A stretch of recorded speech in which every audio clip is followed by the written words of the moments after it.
Was our top story this evening, a lengthy, scathing report on Muskrat Falls. More than 2 years later, the inquiry found the mega project riddled with political bias, and now the police are getting involved.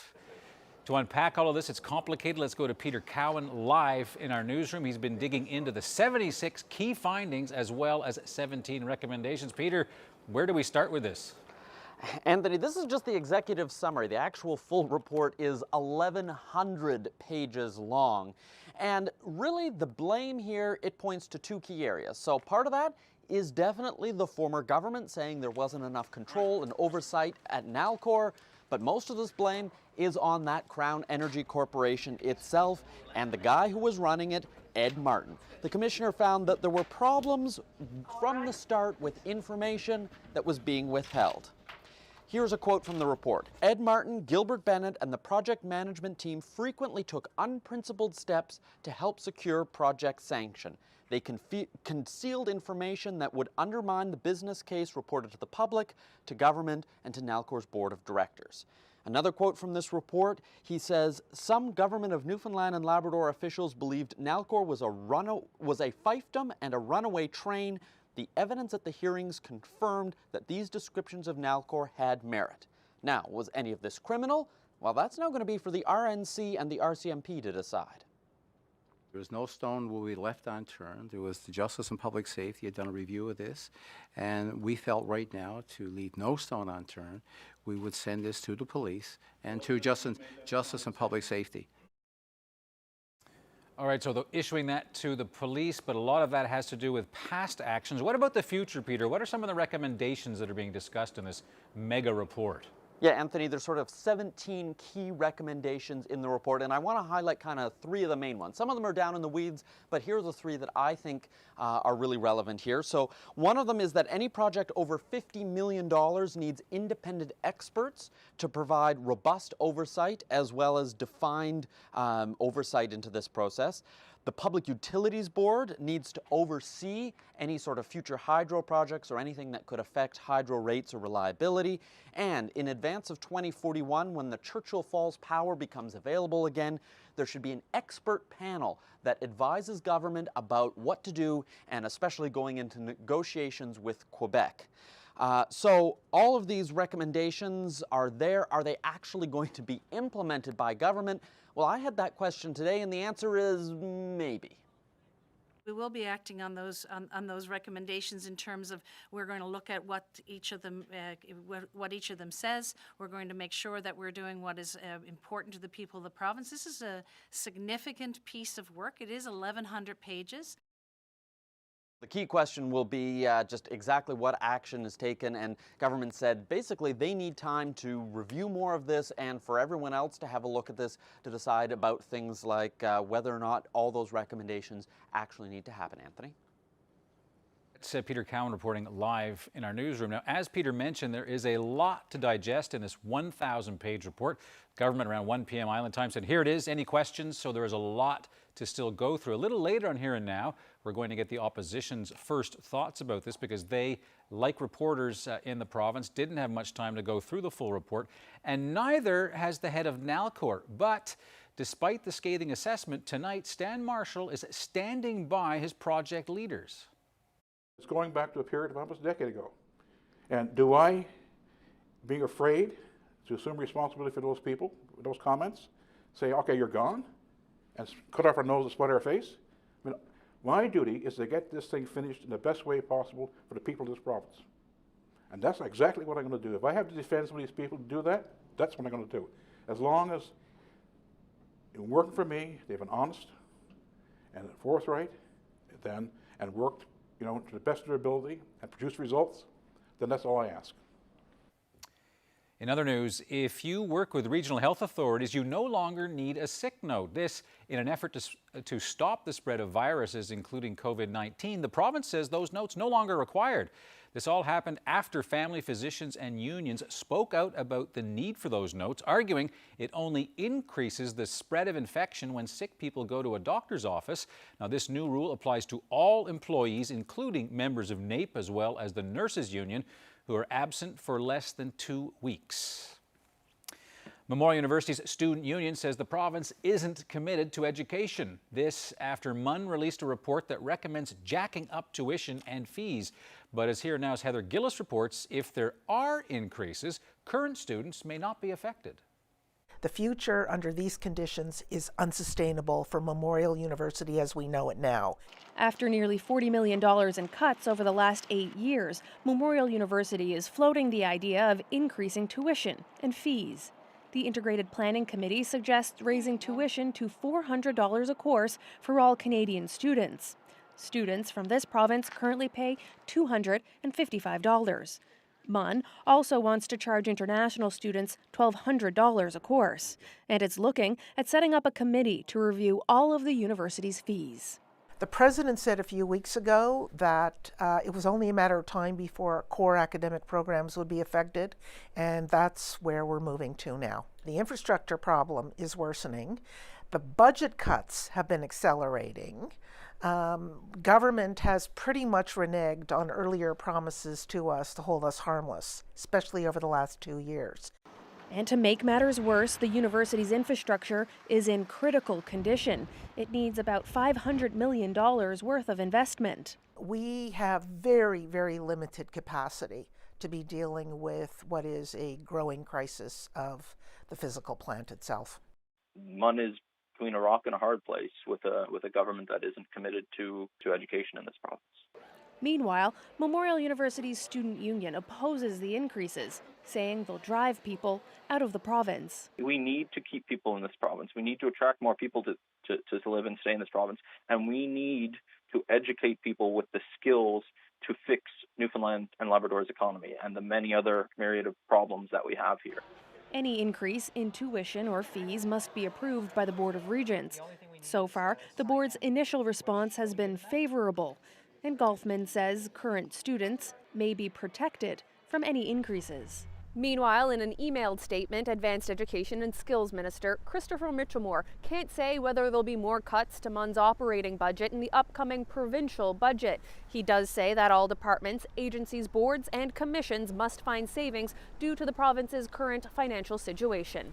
Heather Gillis, CBC News, St. John's. My mother gave me this headband. She told me to put it on the front of my skidoo, so that's what I did just to honor her. Much more than just a race. Meet the Cain's Quest team taking their loved ones along for the ride.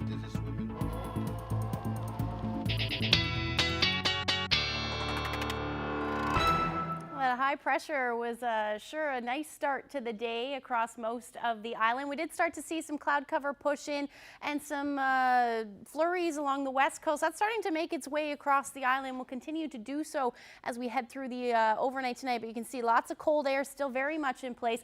Those temperatures are going to be climbing, though, and that's because our next weather maker is going to bring in some flurries, along with some drizzle and potentially some ice pellets as well for parts of the province.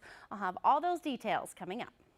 Thanks, Ashley. Now to a medical story of a man who says this province won't pay for the treatment that he needs to save his eyesight. As Mark Quinn reports, Newfoundland and Labrador's medical plan doesn't cover the surgery that's required to treat a very rare condition. 21-year-old Wyatt Ellis has his hands full. His son Jackson is turning 1 this month, and Ellis is in school training to become a millwright. He has a vision for his future, but there's something threatening to impair it. It frustrates him and he gets really down. 2 years ago, Ellis went to the doctor complaining that his vision was getting fuzzy. He was told he has a rare condition that means his corneas are thinning, but he doesn't know how quickly his vision will fail. From that day I was diagnosed, it was, how long will it be before eventually I lose my sight? Ellis's doctor recommended a procedure called cornea cross-linking. It's likely to improve his sight, but it will cost him about $4,500 because it's not covered by MCP. I'm hoping that, the MCP takes knowledge of this and they make this changes to cover things like this, especially for people in low income such as myself. And, make a change, because I feel like our healthcare system has failed us. Health Minister John Haggie says the province consults with doctors and ensures new services when it makes sense to do so. But so far, the treatment Ellis needs hasn't been raised by the Medical Association. We have a process with the NLMA about adopting new technologies and new fee codes, and there's an evidence-based process. So we haven't as yet had a request from them to cover this process. So we keep an eye on it, and certainly if the evidence is there, I'm sympathetic to a request from the NLMA. So at least for now, that means Ellis will keep juggling family life and school, and trying to raise money to cover the costs of his medical treatment. Mark Quinn, CBC News, St. John's. Well, more headaches for Easter seals. You may recall a section of the building on Mount Scio Road in St. John's was closed last year because of water damage.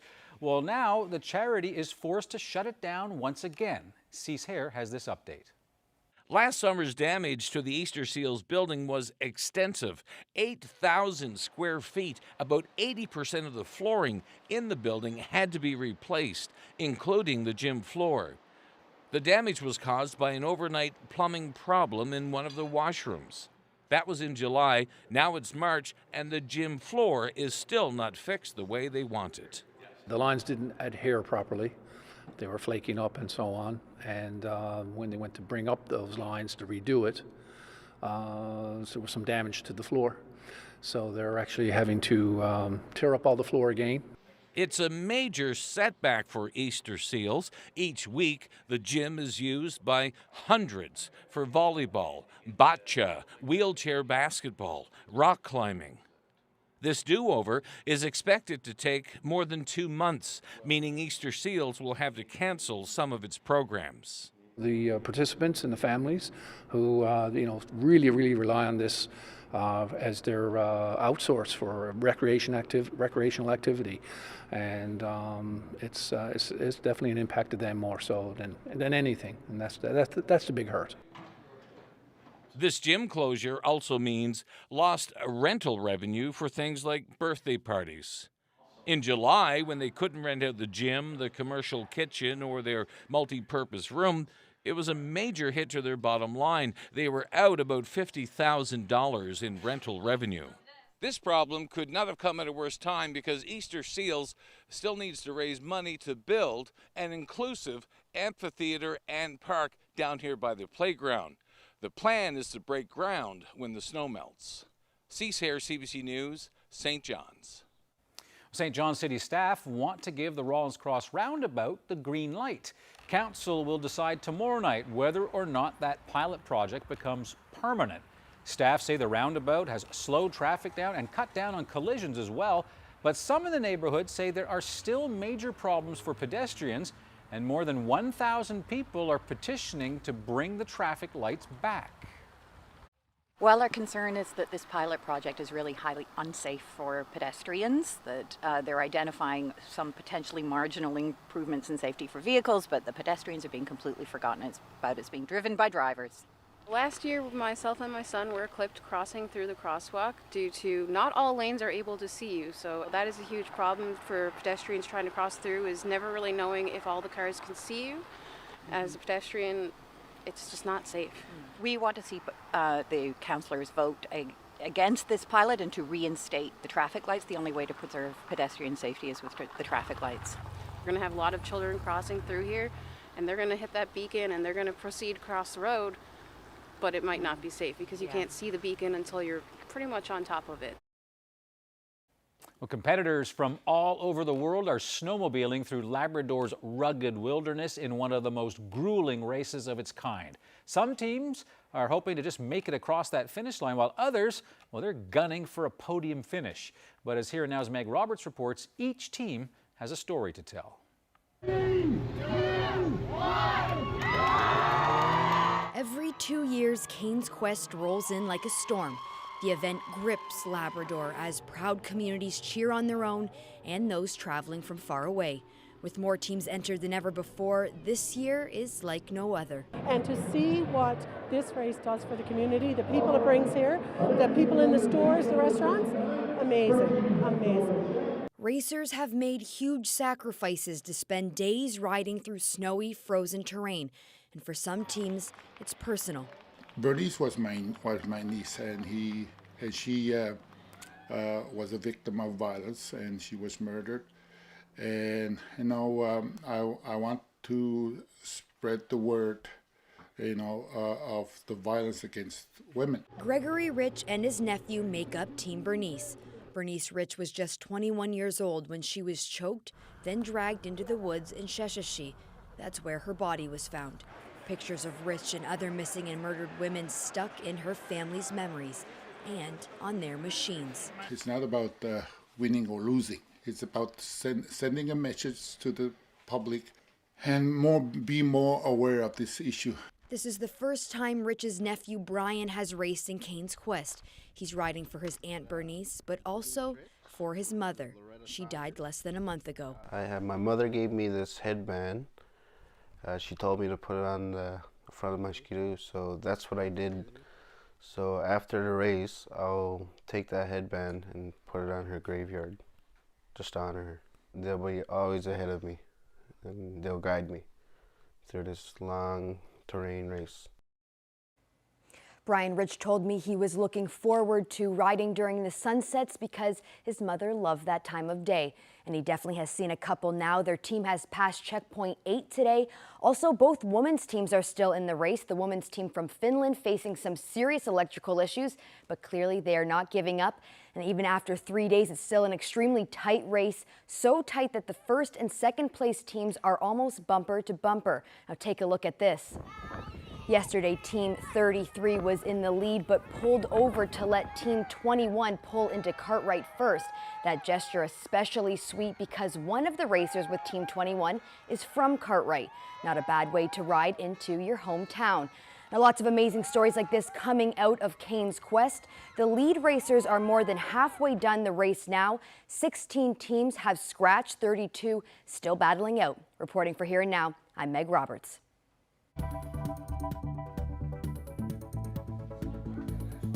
It's not dark yet. Take a look at our beautiful live shot there. We did see some clouds move in. We do have some snow on the way. Messy weather. I'll have those details coming up. It was all worth that lost hour now. It really was.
Get to the weather in just a bit, but did you manage to take advantage of some of the nighttime sky and check out the moon last night? It was all over like social media. It was stunning. After work, left here, and then it's amazing driving.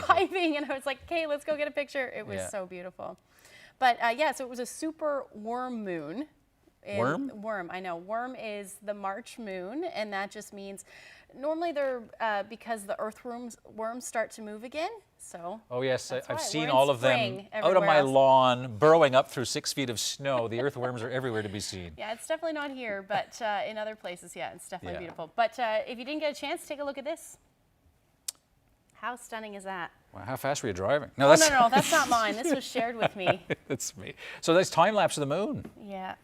That's wonderful. Yeah, it was really great. It was really spectacular. It took up so much space. And I saw pictures last night and this morning from Bonavista and Placentia. Everybody's sort of getting out there and getting some great shots. Yeah, and the most stunning part was right when the sun was setting and the moon was rising. It was that perfect time because we still had a lot of light. That's right. And the moon was massive coming over Signal Hill. It was absolutely stunning. Well, I'm sure anywhere across the province you saw that and it was stunning. So thank you, Handy Girl 3. Thank you so much. That was great. So is it getting warmer or not warmer? Because today was pretty cold. And it was cold when we left the house. When you left the house this morning. Yeah, hopefully you bundled up. Yeah. Take a look at where we were sitting temperature-wise. Into the minus teens, minus 14 in St. John's, minus 24 in Badger. And then we had those cold temperatures up through Lab City. So it did go down to minus 36 last night, and those wind chills were quite chilly as well. Now today, we've recovered quite nicely. Took its time getting there, but temperatures are into the minus single digits. This is actually going to be probably the lowest that we're going to see over the next little bit. We do have some warmer temperatures moving in, which is good news. And that's ahead of our next weather maker. So we saw that cloud cover push in today, some flurries along the west coast, and they're starting to make their way further east. But again, that colder air right now still in place, but this one is bringing in some warmer air through the day tomorrow. So just taking a look at the future track, you can see that snow will start to continue to push further east as we head through the overnight tonight. Along the south coast by mid, or at least the early morning hours, we should actually start to see things change over to the potential for some ice pellets, certainly in the early morning hours, and we'll definitely see that, it looks like, on the Avalon as well. But again, those temperatures are going to climb. So here's where you'll be sitting. Along the south coast, these temperatures will be your morning temperatures. Still going to drop a few degrees through central as that warm front starts to advance. But about minus 9 for Corner Brook, minus 11 for Grand Falls, Windsor. Those winds will generally be out of the east on the west coast, 20 to 40 kilometers per hour. And then we'll see those winds towards the east in the morning. They're going to pick up, and they should be gusting somewhere between 40 to 60 kilometers per hour. A cold, much warmer than last night, but still a chilly night for Lab City. You're still looking at the potential for some flurries. Light winds overnight tonight. Cartwright, you're going down to about minus 20 under partly cloudy skies. So your wind chills tonight, not nearly what they were yesterday, but we're still going to see some cold wind chills up through Labrador.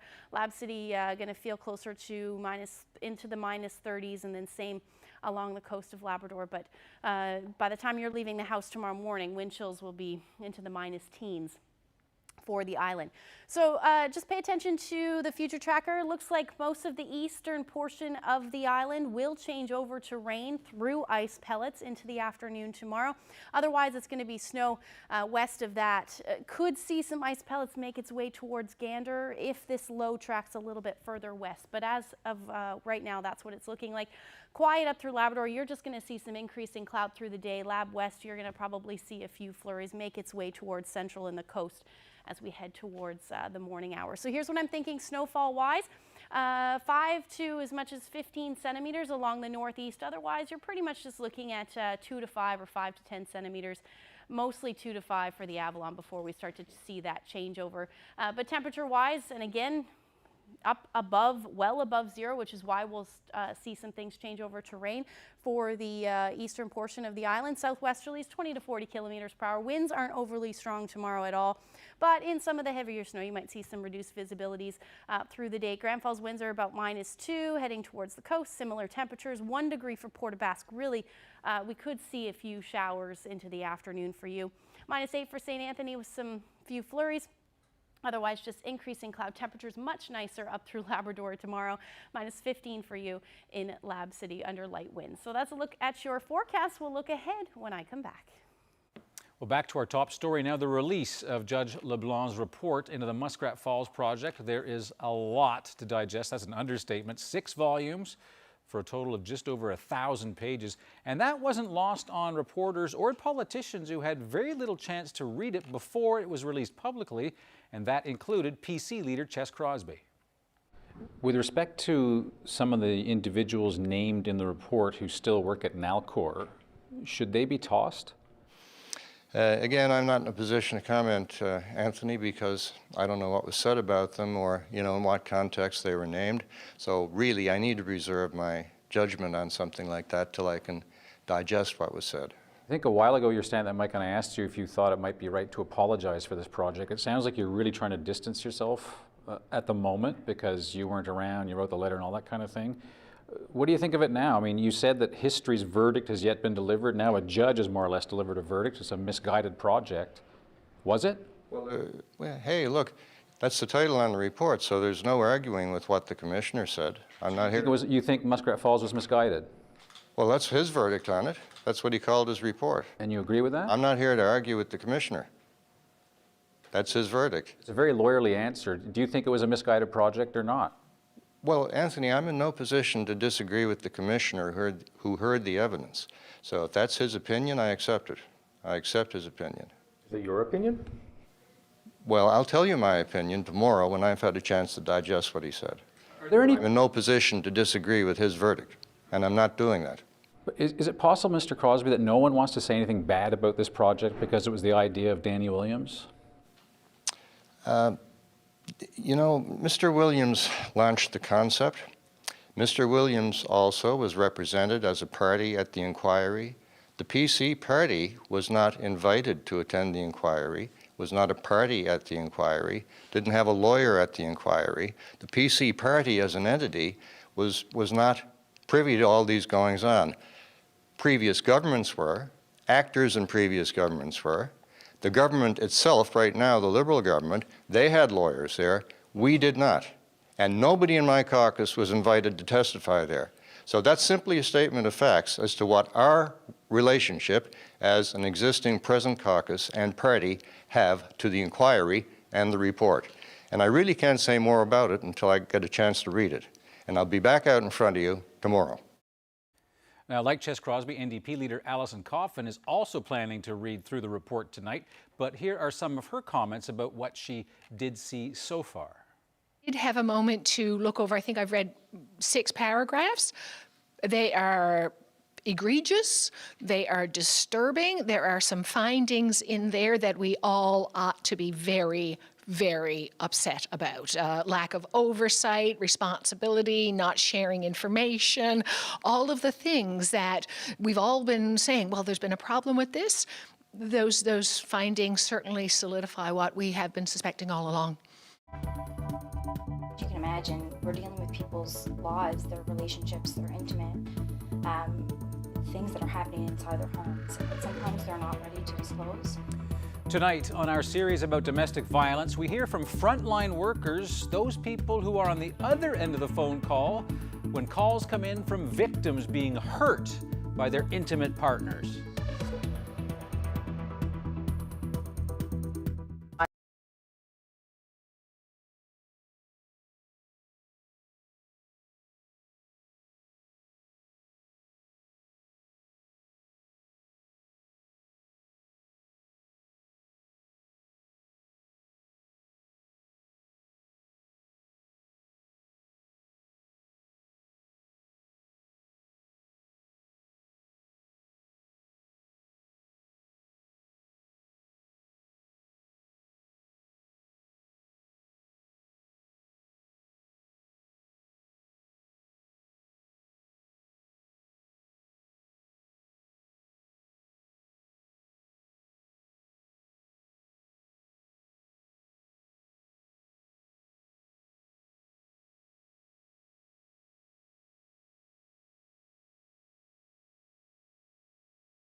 Last week on Here and Now, we told you about people who live with the fallout from intimate partner violence, the children who are left behind.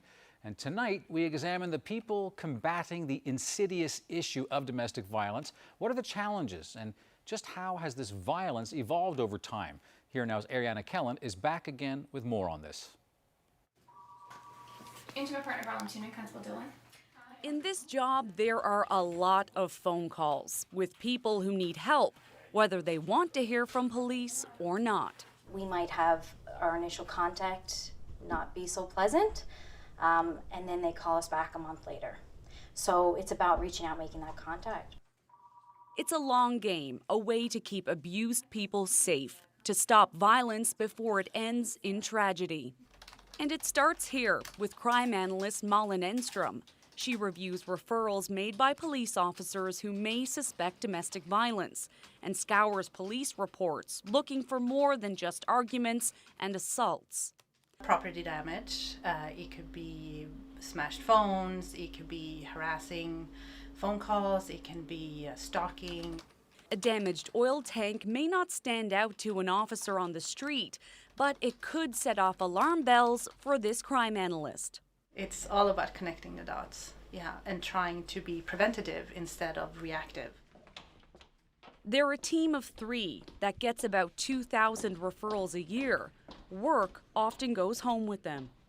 There's been a lot of sleepless nights in our unit, amongst us and our analyst. A lot of late night texts to say, how you doing? Do you think she's okay? The IPV unit isn't just about catching the bad guys. It's about being there for people who need it most when they need it most. And it's about patience. So when you finally break through to that victim where they're ready, hey Lindsay, hey Nadia, I'm ready. It's huge. It makes you want to keep going. Yeah, it's heartwarming, and it's we've had a few high fives in the office. The job can take its toll. And then there are the cases they'll never forget. As Courtney's mother, I cannot accept that we may never find her. I cannot accept that her son will never know where his mommy is. It's difficult, especially with somebody like Lisa Lake. We developed a very close relationship throughout that investigation. Lindsay might call me up someday and just have a chat. How you doing? We were supposed to have a birthday mass for Courtney last Wednesday, but probably a week before that, Lindsay called me and she said, now I know Courtney's birthday's coming up. Don't forget to let me know about the mass, remind me and stuff like that. Oh, she's a godsend, she's a darling. It's heavy, especially in, we haven't found Courtney's body yet, and that is going to be an investigation that I will take for the rest of my career, because we told her we'd find her, and I won't stop till I find her. They hope one day to expand the unit. The police chief does too, but Joe Boland says the resources just aren't there, not at this point. 10-4, 298, Intimate Partner Violence Unit, copy. Can you make us 10-6 at the Iris Kirby House, please? We get phone calls from Iris Kirby House social workers and staff. We get phone calls from the St. John's Women's Center. Full house? We're here, yeah. So when they have a victim who is, interested in maybe taking that next step and speaking to a police officer, then they know, okay, let's call Nadia and Lindsay. If we've got 12-hour shifts and we've got people... You can run the full gamut of emotions at the Iris Kirby House in a week. We can see a woman come in with a broken bone on a Monday, and we can have a birthday party for a 7-year-old on a Tuesday. Hi, things going well in the office today? All is going well, yeah. Excellent. Iris Kirby House opened in 1981 with a mission to provide shelter and a safe haven for women and children who are experiencing domestic violence. Green worked there in the 1980s and has seen a shift in the number and backgrounds of people the center serves. We had 13 women and 15 children with 5 different languages, and we're a very non-diverse staff right now. So we didn't know any of those languages, so we were out Google Translate, getting women to speak into the phone, and with women going around. Some years we've had up to 15,000 calls, An increase in new Canadians, international students, women fleeing gang violence on the mainland, and women lured through dating apps into sex trafficking. We're sleepy little Newfoundland, right? We'll give you a cup of tea with carnation milk and we'll put a little quilt over you and all is good, but we are seeing, in urban, we're seeing the same types of situations that you would see anywhere in a larger centre. And the security system on many of the doors is armed all the time. The challenges facing women, however, haven't changed much. So the whole perimeter of the building is covered. There's constant fear of violence, the court process is daunting, and housing and child protection services can make a scary situation even worse. I'm a social worker. Many of the staff here have professional degrees as well, and we have trouble navigating many of the systems. On the west coast of Newfoundland, Shauna Park wears two hats: police officer and animal welfare worker. I've heard stories and I've seen situations where people would be in a violent relationship and they know that the minute they walk out, that pet is going to be hurt or destroyed or killed or just even neglected. It's a major barrier for women trying to leave. As an animal lover myself, I know that if something happened to one of my pets, I'd be absolutely devastated. Park runs the Pet Safekeeping program for the Corner Brook area, reconnecting pets with their owners and finding foster homes. She's helped by the SPCA, the City Pound, and a local veterinarian. So are you often driving around with these pets, bringing them to foster homes? Are you that hands-on? Oh, absolutely. Absolutely. It's more work, but Park says it's worth it for reunions like this. I brought that pet directly to her. I didn't think a dog could cry, but this dog cried, and this lady started to cry, and before I know it, I'm there with the tears rolling down my cheeks, and she's hugging me and saying, you know, if it wasn't for this program, I would still be in that situation, and someone would be hurting me every day. Ariana Kellen, CBC News, Curling. Well, for more on this series, visit cbc.ca/stoppingdomesticviolence. You'll find a link on that page to crisis lines in every province and every territory. And if you are in immediate danger and need help, call 911 to find help in your community. You can also visit sheltersafe.ca or endingviolencecanada.org.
Well, coronavirus concerns bringing about local heartbreak and disappointment for young travelers. The English School District has canceled all student travel to Europe. It's a total of 17 trips. That's 475 students, as well as dozens of their chaperones, all of them affected. And the cancellations apply to trips that were booked to the end of April. As for the concern in our schools, the province's education minister weighed in today. Yeah, with regards to parents and refunds, I would suggest that they would reach out, to the tour operators. I mean, they work closely with the tour operators on these school trips, and there's a teacher liaison as well with regards to the trips. And I would certainly encourage them to reach out to those travel providers and certainly their insurance companies as well. And we'll certainly do whatever we can as a district to assist the. And Mr. War, how come our schools have run out of hand sanitizer and wipes? Well, I think with regards to hand sanitizers and wipes, we've certainly seen a shortage, not only in the schools but certainly across the province. I myself were looking for them as well and couldn't find any. But we certainly want to make sure that we deal with the public health office, and we ensure that the right information goes home to the students about proper hygiene, soap and water when there's no hand sanitizers available. And I would certainly would like to, for parents to certainly sit down with their children and explain or continue to monitor their hygiene and continue to assist in any way they can as well to make sure that their children continue to wash their hands. Is it a learning lesson for an education minister, maybe it's the right term, that maybe these things should be stockpiled and inventoried for these kinds of things? Certainly, I take that advice, and we'll certainly ensure that we work with the district to make sure that we do our due diligence in these types of situations as well. Now, I should point out, after Mr. War spoke to reporters, his assistant did come back to tell us that the English School District has managed to secure a supply of more hand sanitizer for the province's schools. But staying with this story, as coronavirus infects more people in more countries, large gatherings and events, they're being canceled all over the world. A big one, the big St. Patrick's Day parade in Dublin. Canceling St. Patrick's Day in Dublin is fairly big. The Indian Wells tennis tournament in California, also huge. And today, the Vatican closed St. Peter's Square to the public. Health reporter Christine Birak looks at how these types of decisions are being made. Toronto had firmly arrived on the world's tech scene. The Collision Tech Conference attracted 30,000 people from around the world last year. But this year, organizers are moving the event online due to fears over COVID-19. The decision was made to mitigate risk, to ensure the safety of all people, including the people who live here in Toronto and across Canada. But in the exact same venue where that tech conference was canceled, we're expecting about 150 to 160,000 guests. A week-long home and garden show is getting ready to begin. The building itself is adding extra hand washing stations or having extra cleaning crews wash the buildings. Experts say the coronavirus spreads through close contact with sick people and can thrive in large gatherings. Each of these large events is taken on a case-by-case basis, and we do a risk assessment about who's attending, what the environment is, how long it is. The Public Health Agency of Canada has posted a list of risk considerations for mass gatherings. Are those attending the event coming from places where there's community spread of COVID-19? Are they part of a group that's at greater risk of severe disease? Or will participants be singing, cheering, and sharing food and beverages? Experts recommend avoiding buffets, moving events outdoors to reduce crowding, or live streaming instead. Every action has a reaction. There's always risks and benefits. And trying to reduce the risk while trying not to cause any more trouble, like economic, socially, these things have implications. Health officials insist the risk of COVID-19 to Canadians remains low. But if you are going to a large gathering, try to maintain some distance, about 2 meters between you and other participants. And if you're feeling sick, stay home. Christine Birak, CBC News, Toronto.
Welcome back to the program. First, we start with breaking news. Temperatures are dropping into the minus single digits. Time now to check in with our Carolyn Stokes. It is just packed with people. The company says it's picking up salmon. Looks like an absolutely gorgeous afternoon. The weather update is brought to you by Beltone, your partner in better hearing.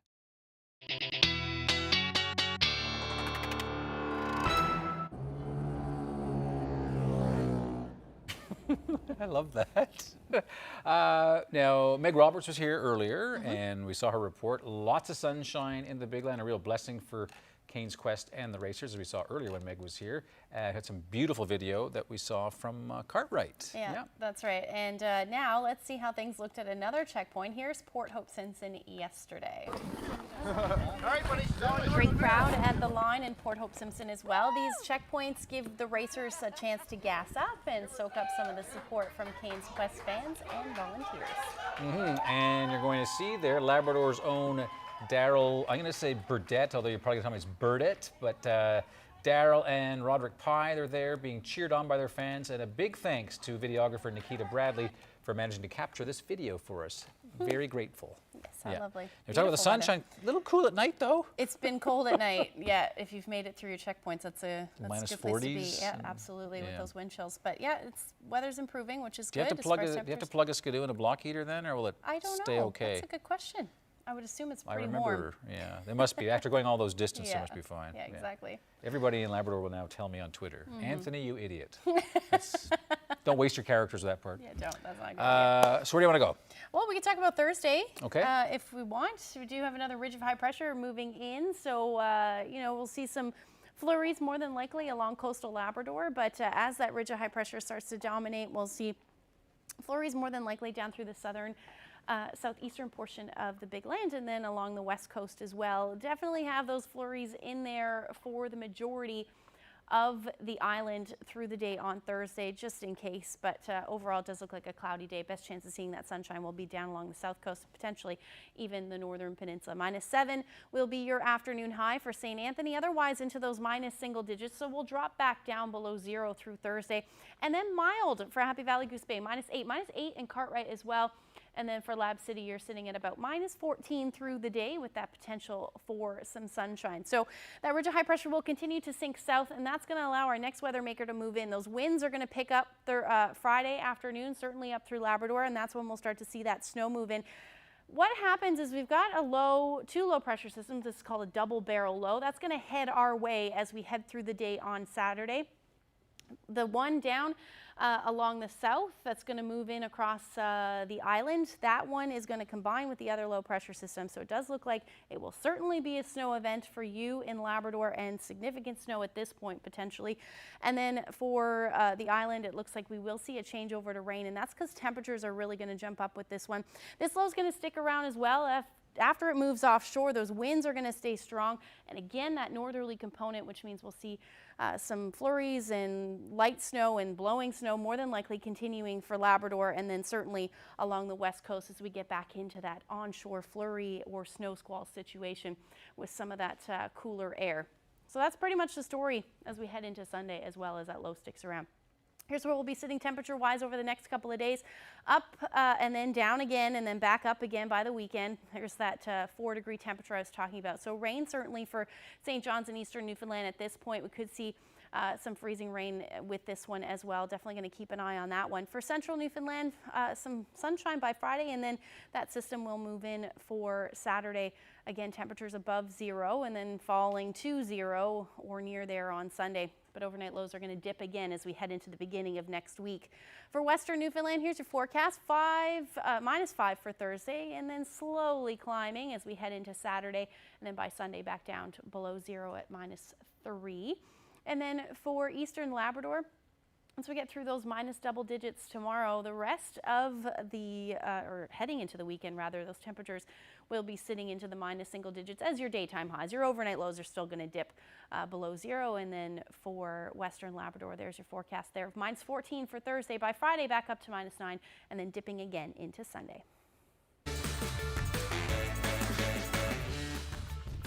Another beautiful sunrise to share with you there. Isn't a great shot. It's very nice. I'll tell Pretty. you. Yes, I'll tell you where this is to when we come back.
Well, sometimes it's cold. You might feel like you want to get away from it all. Maybe you want to stay in your little bubble somewhere. Would you like that? I would love that. Okay, well, there's a place in Thailand, a resort that has an experience for you, Ashley, and it comes with elephants. Yeah. Does it really get better any better than that? 2 transparent domes include a bed and a washroom, as well as air conditioning inside, and more than 24 elephants outside the bubbles. Those elephants have been living difficult lives in captivity, but the resort is now caring for them and offering the guests the chance to get a close-up look, although there's no touching allowed for the elephants. The resort says the bubbles are elephant-proof, which of course they are until they are not. Right? Elephants are strong. I don't think any bubble is elephant-proof, but that's pretty neat. I think that's pretty cool. Right?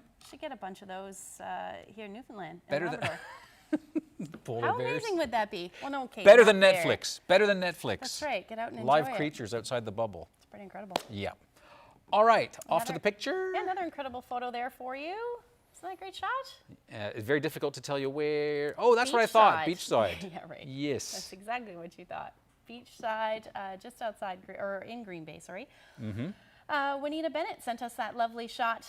Good morning, sunshine. Thank you, Which has Juanita. been wonderful. Yes, thank you so much for sending that in. And if you have any weather photos to share with us, send them to nlphotos@cbc.ca. Right, now I got a tweet after asking whether any of those skidoos need block heaters in Labrador. Sandra Pye says, no, Anthony, you do not need a block heater for a snowmobile. Thanks for the smile. You could have put something else there. But she is the cousin of Roderick Pye, who we saw earlier on the program. And good luck to Roderick and to everybody else in Cain's Quest. And thank you for setting me straight, Sandra. I didn't think you needed one, but hey. Minus 46? Yeah, but they're Yeah. pretty strong Skidoos. machines. Yeah, at least in Labrador they are. That's right. Thanks for watching. We'll see you tomorrow. Have a great night. Good night.